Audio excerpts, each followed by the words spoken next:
Hey there Cosmic Warriors, and welcome back to another video. So I'm here today with a really exciting, interesting video, and that is because I'm going to show you how to read your Synastry chart with your significant other or with your friend, with your child, whatever the relationship. I'm going to dive into Synastry charts today. I do hope that you find this video to be helpful. So on that note, let's do this.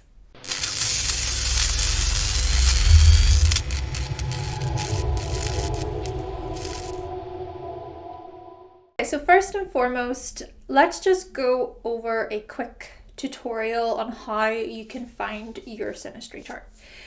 So I'm going to be using astro.com for the purpose of this video, and so I give full credit to astro.com for their chart generators. So if you know your birth information and you also know your partners or your friends, etc., if you know their information, then just type all of that in. So looking at the date of birth, the time of birth, the place of birth, all that stuff. Now, once you've done that, once you've typed in all of the information, select your name and then go to extended chart selection. Once there, remember to choose your preferred house system. Now, I personally prefer to use whole signs, so I select whole from the house system section. Of course, you can use whatever system you prefer. Then above where it says chart type, select natal with partner outside in brackets 2.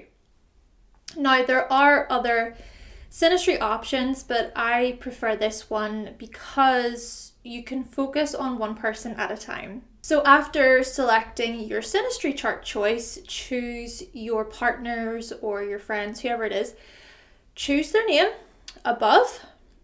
Now, with this particular Synastry style, you can switch the names around. So I'll just explain here, okay? Go to click here to show chart, go to that. And so what you'll notice here is how your chart is the main focus, but your partner's placements are in red around the outer wheel. This right here is going to show you how your partner is impacting you. And then the inside numbers that you can see, they will show your houses. I will show you what I mean here on the screen. Yeah, those inside numbers will show your houses, and the numbers around the outer wheel will show your partner's houses. Then, like I said, you can switch the names around. So your name is at the bottom and then your partner's name is at the top. Notice how your partner's chart then is the main focus, but your placements are in red around the outer wheel. This is showing you how you are impacting your partner. And then the inside numbers here, again, I will show you, they will show your partner's houses, and then the numbers around the outer wheel, they will show your houses.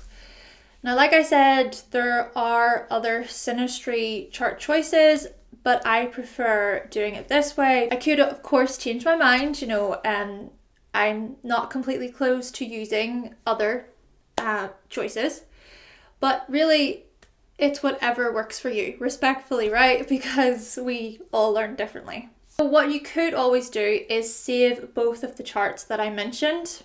So yours is the main focus and then your partner's is the main focus. Then you can place them side by side and then you can switch back and forth between them.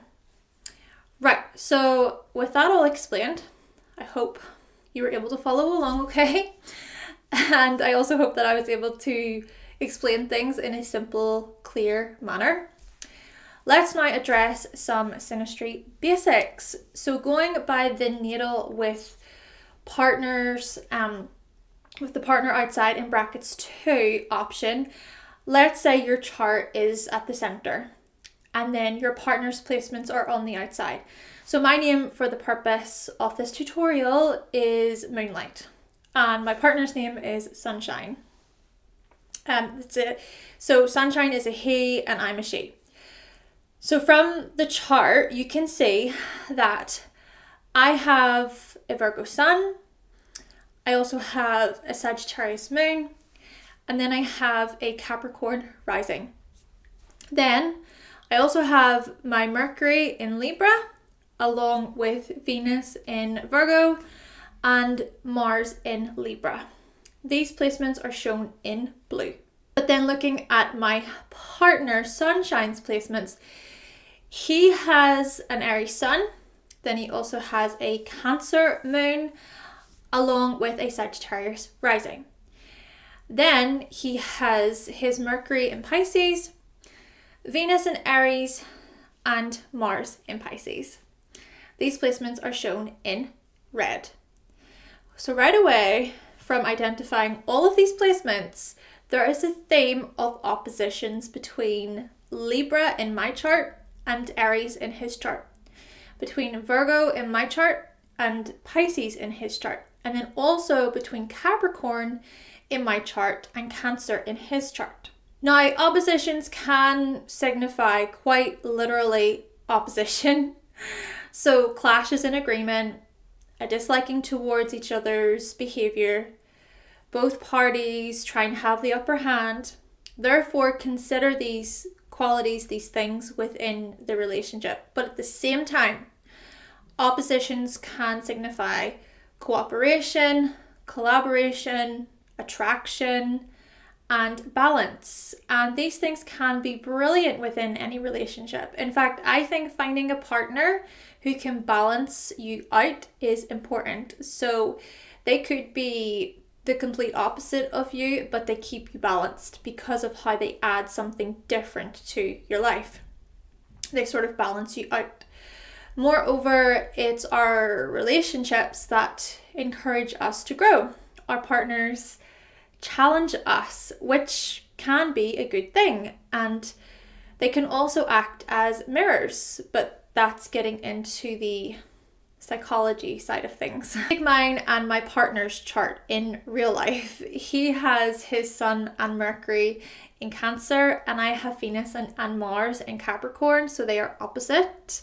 And I would say that he balances me out. He is so different to me on so many levels, but it's his differences that I love and that I appreciate. Has our relationship required work? Yes, I think all relationships require work and effort and sacrifice, but they can also be highly rewarding. Do I think there are relationships that just don't work out because those involved are just not good for each other? Yes, also. I understand that relationships can involve things like cheating, abuse, toxicity, horrible acts. Relationships can end due to these reasons.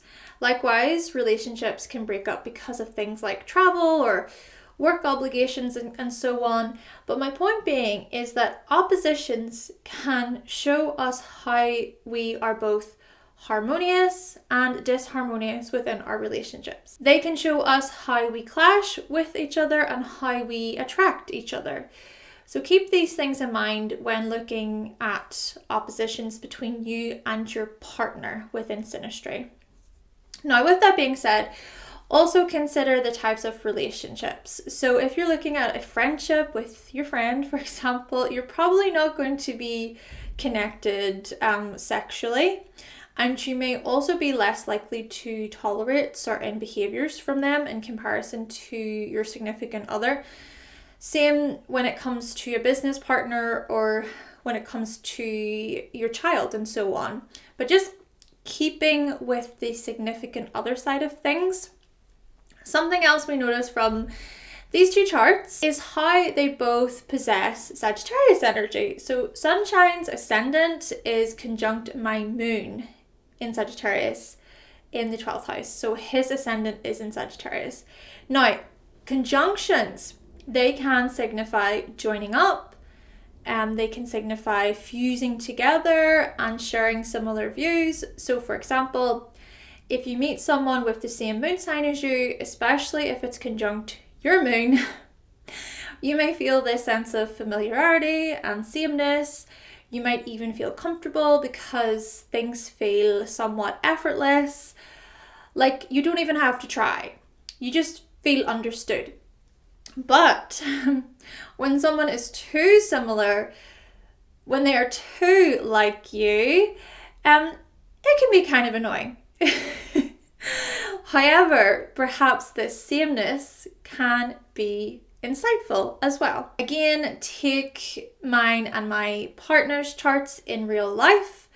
He has Mars in Virgo and I have a Virgo rising and Jupiter in Virgo. Now his Mars is it's tightly conjunct my Virgo placements.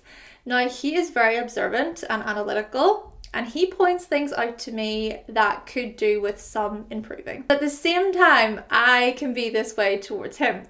So when he is giving me some practical advice, I can step back and think, you know what, maybe he has something beneficial to add. And besides, I can be like that too.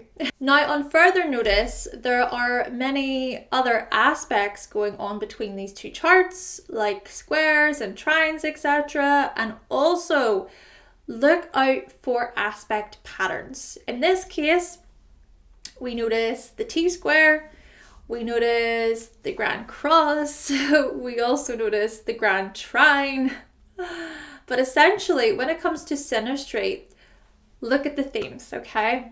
Look at the common patterns. Basically, look at the bigger picture and see what you find. And another thing to consider when looking at the bigger picture is dominant signs and planets. Also, transits, progressions too. But to simplify things, let's address what your planets and angular placements mean when it comes to synastry charts, okay? This I'm looking forward to. I can't wait to share these with you. And then what we will do is we will move on to how you and your partner impact each other based on your synastry. I'm going to give you some examples. Firstly, let's look at the sun in synastry. So the sun will show things like pleasure, enjoyment, fun, and entertainment within your relationship. It will show how you light each other up, how you give each other compliments, how you tease, how you play, how you act in childlike ways, and how you demonstrate your love and appreciation towards each other. Also, it looks at things like approval, applause, and attention. And then moving on to the moon within synastry, the moon will show themes of family, comfort, emotional security, belonging, and protection. It will show you how you establish closeness and familiarity with your partner or with each other, as well as how you support each other emotionally. It addresses things like homemaking and property and parenting. Moving on to Mercury in synastry, Mercury will show things like communication, logic, mental stimulation, and learning. It will show you how you speak, how you communicate towards each other, and how you share new information with each other. Also, it is associated with things like humor and gossip and curiosity. Then Venus in synastry, Venus will show themes of flirting and attraction, romance, beauty, popularity, and social graces. It will show you how well you cooperate, how well you collaborate together, as well as how you resolve conflict when conflict arises. Moreover, Venus within synastry shows how you seek pleasure and indulge. It looks at things like social occasions and affairs and money as well. Likewise, Venus is associated with marriage. And moving on to Mars within Synastry, Mars will show things like sex drive, pursuing desire, passion, aggression, and physical energy. It will show you how you connect sexually as well as how you argue with each other when conflict arises. Also, it is associated with things like physical activity, emergencies, and frustration. Now, Jupiter in Synastry, Jupiter will show themes of beliefs, religion, philosophy, generosity, and teaching. It will show you how you push on the other to grow and to improve, how you teach each other, and how you relate when it comes to your individual belief systems. Also, it is associated with things like travel, exploration, outdoor activities, and luck. Likewise, Jupiter is said to be associated with marriage. And Saturn in Synastry, Saturn will show things like organization, commitment, respect, solidifying security, and setting boundaries. It will show you how you build within the relationship, how you overcome hardships and struggles when they arise, and how you build each other up when it comes to your professions. Also, it looks at things like authority, control, and ambition. Moving on to Uranus within Synastry, Uranus will show things like breakthroughs, exploring alternatives, accidents, and sudden changes. It will represent how you and your partner show your uniqueness towards one another, how you bring your differences to the table, how you share your non-conforming ideas with each other. Also, Uranus represents the hopes and wishes that you have for the future when it comes to your relationships. On the other hand, though, it can also be associated with things like breakups, divorce, and rebellion. Now, Neptune in Synastry, on the other hand, will show things like merging, sacrificing, surrendering, and unconditionally loving and giving. It will show you how you idealize the relationship, how you put each other on a pedestal, and how passive or submissive you can be towards one another. You might lack boundaries, or you might give chance after chance, for example, within the relationship.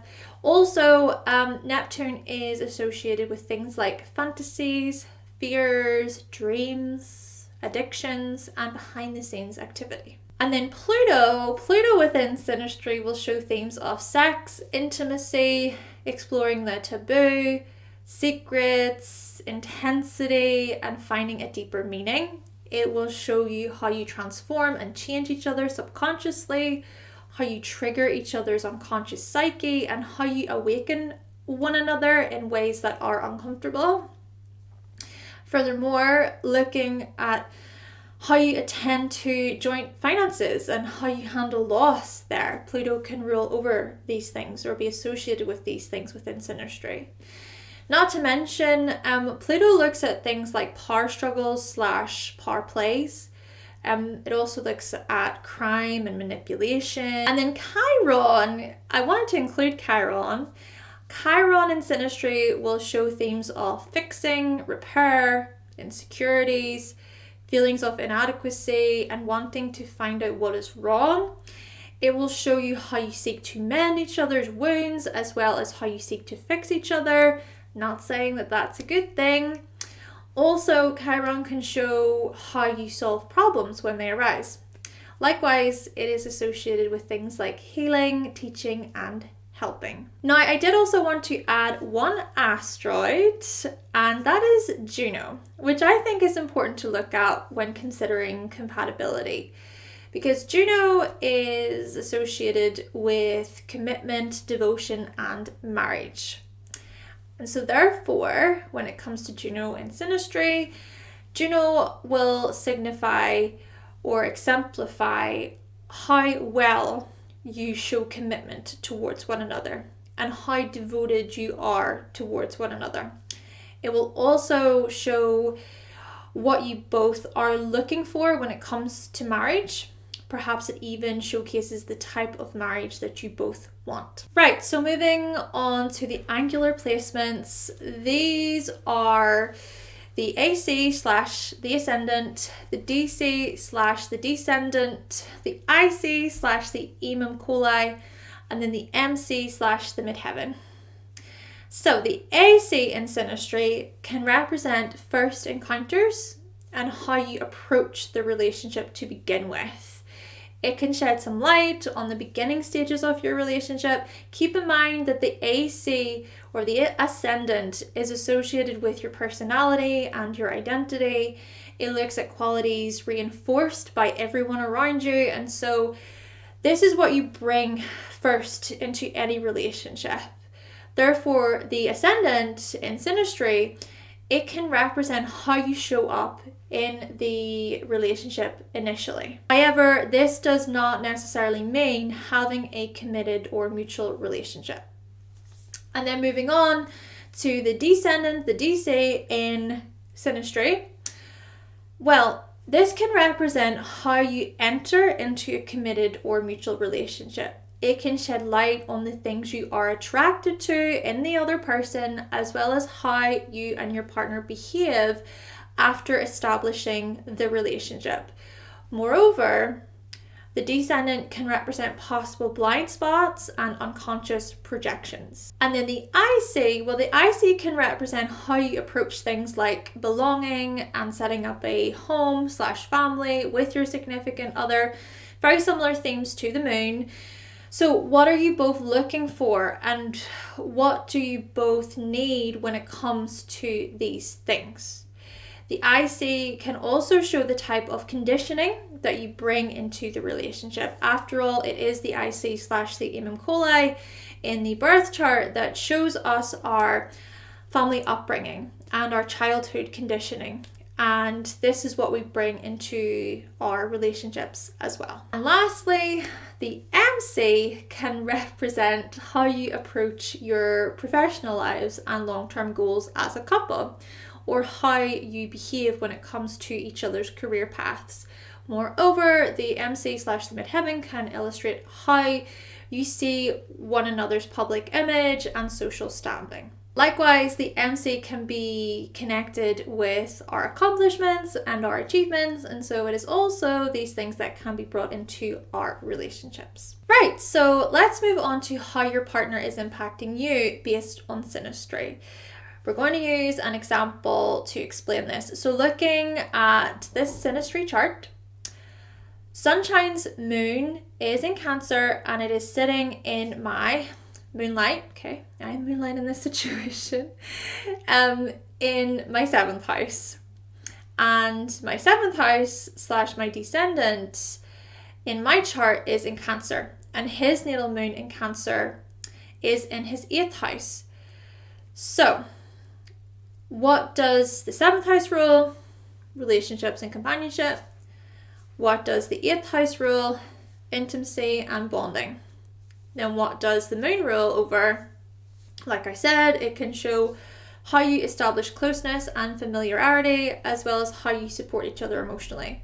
And then Cancer rules over these themes too. Therefore, what you see here, what I'm showing you, this can indicate that I feel comfortable with Sunshine because of our emotional connection. I feel emotional closeness when I'm with him because he shows me emotional support. He makes me feel safe and protected. But at the same time, I could have the tendency of depending on his emotional validation too much. Therefore, it's important for me to validate my emotions within the relationship as well, keeping in mind that the 7th house can also rule over parts of the self that feel removed from our personality. Furthermore, I could possibly end up marrying Sunshine given how the 7th and the 8th are merged in Synastry.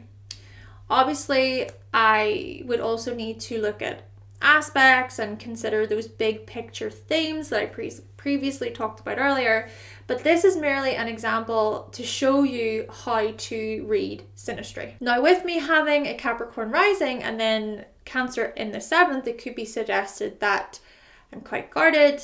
It takes me a while to open up to people. I can be quite cautious and reserved, but with Sunshine's Cancer moon being in my 7th, as I'm trying to say here, it could be that I feel just much more emotionally supported and secure when I am with him. And therefore, I'm more likely to open up and to let out my own emotions. Okay, so let's now switch things around. Let's look at an example of how you are impacting your partner. So you simply switch the names. From this switch, you can see that my Venus and Sun, they are sitting in Sunshine's 10th house. His 10th house is in Virgo and he has Jupiter there too. And then my Venus and my Sun, they are in Virgo in the 9th house, sitting in his 10th house. So the 10th house rules over career status. The 9th house rules over higher education and long distance travel. Jupiter rules similar things as well as marriage. And then Venus rules over collaboration, money, beauty, and marriage. Furthermore, the Sun rules over approval, attention, and expressions of love.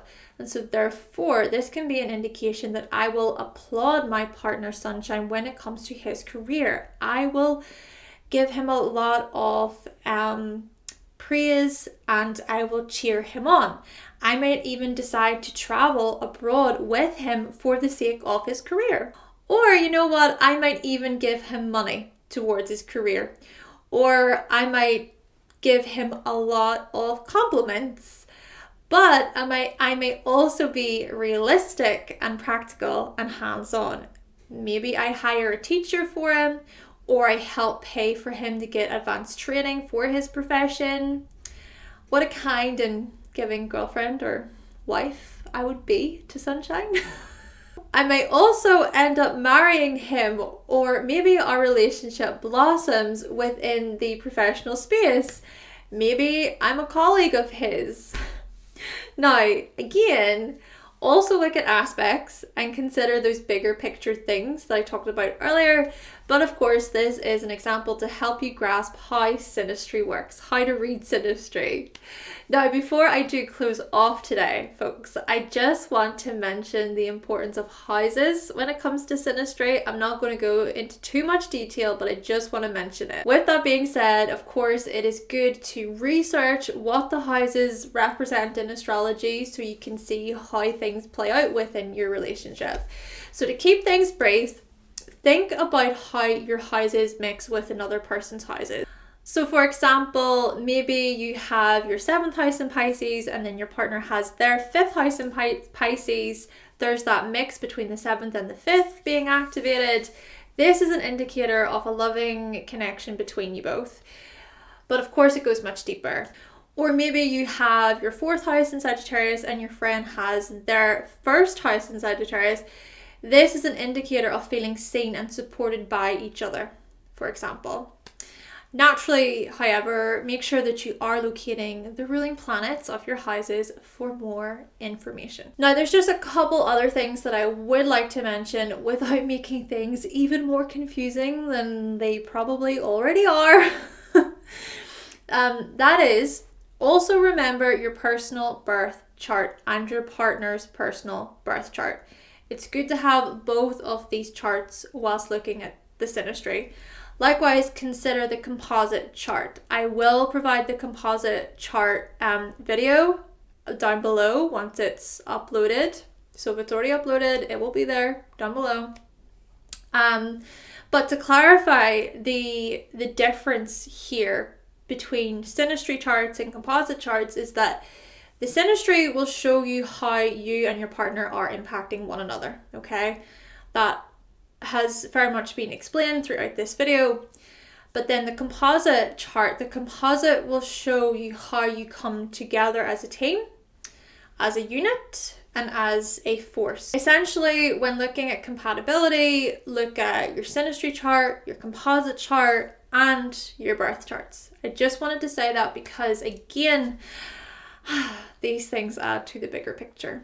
Okay, Cosmic Warriors, so that concludes my video all about how to read synastry charts within astrology. So looking at all things synastry. Now, I do hope that this video made sense. And on that note, please let me know if it did. Please let me know if you were able to follow along, or if you got something out of this video today. I really do hope that you found it to be helpful. And as always, do let me know your thoughts and your opinions in the comment section down below. But with all that being said, thank you so much for watching. Thank you for subscribing. And if you have not liked this video yet and you did like it, then make sure that you give it a like. And I will be back with another video very, very soon. Bye.